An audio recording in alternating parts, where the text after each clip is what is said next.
नमस्कार दोस्तों। दिल्ली, गुजरात और हिमाचल प्रदेश में लगातार बहुजन समाज पार्टी की हुई हार के बाद जहां एक तरफ बसपा सुप्रीमो मायावती और बसपा के सभी पदाधिकारियों पर सवाल उठना शुरू हुए, तो वहीं बसपा सुप्रीमो मायावती के साथ बहुजन समाज पार्टी के राष्ट्रीय कोऑर्डिनेटर आकाश आनंद ने इस पर विपक्ष को घेरते हुए तीखे बाण चला दिए। आपको बता दें, बसपा की हार के बाद मायावती ने दिल्ली में हुए एमसीडी चुनाव और अन्य राज्यों में विधानसभा चुनावों के साथ उपचुनावों में हुई विपक्ष की जीत पर सवालों के साथ विपक्ष को घेर लिया है। मायावती इस पर लिखती हैं कि यूपी के मैनपुरी लोकसभा उपचुनाव में सपा की हुई जीत, किंतु रामपुर विधानसभा उपचुनाव में श्री आजम खान की खास सीट पर योजनाबद्ध कम वोटिंग करवाकर सपा की पहली बार हुई हार पर यहाँ चर्चा काफ़ी गर्म है कि कहीं ये सब सपा व भाजपा की अंदरूनी मिलीभगत का ही परिणाम तो नहीं। इस बारे में खासकर मुस्लिम समाज को काफ़ी चिंतन करने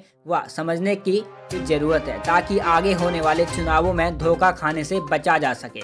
खतौली विधानसभा की सीट पर भाजपा की हुई हार को लेकर वहां काफ़ी संदेह बना हुआ है, यह भी सोचने की बात है। वहीं इसी ट्वीट को बहुजन समाज पार्टी के राष्ट्रीय कोऑर्डिनेटर आकाश आनंद ने भी इसको रीट्वीट करते हुए तीखा विरोध जाहिर किया और उन्होंने लिखा, खतौली में भाजपा हार गई और मुस्लिम बहुल सीट रामपुर में जीत गई।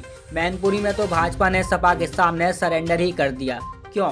साफ तौर पर ये उपचुनाव सपा भाजपा के बीच खेला गया एक फिक्स मैच था। इसके साथ साथ आकाश आनंद यही नहीं रुके, उन्होंने बसपा विरोधियों, सभी राजनीतिक पार्टियों और बसपा विरोधी दलित नेताओं के लिए भी एक बड़ी बात लिख डाली। आकाश आनंद ने सभी दलित नेताओं की गलतफहमियों को दूर करते हुए लिखा, चुनावी राजनीति में बीएसपी का स्टैंड बहुत साफ रहता है। आपको 3 बातें ध्यान रखनी चाहिए। पहली बात, उपचुनाव हम लड़ते नहीं। दूसरी बात, जब लड़ते हैं तो पूरी ताकत से लड़ते हैं। और तीसरी बात, बीएसपी कभी बहुजन समाज के हितों से कोई समझौता नहीं करती। इस बात से तो ये जाहिर है कि जो दलित नेता और बहुजन समाज के लोग बहुजन समाज पार्टी का वजूद खत्म होने की बात करते हैं, वो सब झूठ साबित होती दिखाई दे रही है, क्योंकि बहुजन समाज पार्टी एक लौती दलित और बहुजन समाज की एक ऐसी पार्टी है जो चुनाव हारना एक बार को पसंद कर सकती है, लेकिन चुनाव के लिए अपने समाज के हक और अधिकारों से समझौता नहीं कर सकती। इस बात से जाहिर होता है कि बसपा सुप्रीमो मायावती